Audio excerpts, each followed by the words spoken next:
আল্লাহ তাআলা কিয়ামতের কঠিন ময়দানে যেদিন স্বামী স্ত্রীকে চিনবে না, স্ত্রী স্বামীকে দেখে পালিয়ে যাবে, বন্ধু বন্ধুরে চিনবে না, পীর সাহেব মুরিদরে চিনবে না, মুরিদ পীর সাহেবরে চিনবে না, দলের কর্মী তার নেতারে চিনবে না, নেতা তার কর্মীরে চিনবে না, বন্ধু বন্ধুরে দেখে পালাবে। এই কঠিন মুহূর্তে সূর্যটা মাথার কাছে চলে আসবে, জমিনটা তামার জমিন হবে, আজকের জমিনের মতো নয়।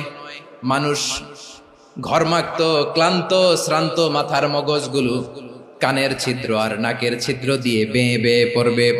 বিশ্বনবী ফরমান, কিয়ামতের ওই কঠিন ময়দানে 7 শ্রেণীর ব্যক্তিকে রব্বুল আলামিন তার আরশের নিচে ছায়া দিবেন।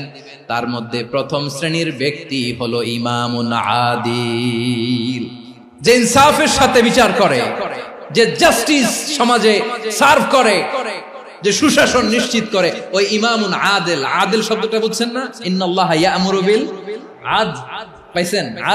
আদিল। 7 শ্রেণীর ব্যক্তিকে আল্লাহ তাআলা সুশীতল আরশের নিচে ছায়া দিবেন, যেদিন তার দেয়া ছায়া ছাড়া কোনো ছায়া থাকবে না। এর প্রথম হচ্ছে ইমামুন আদিল, ন্যায়পরায়ণ শাসক। চিল্লায় বলেন সুবহানাল্লাহ।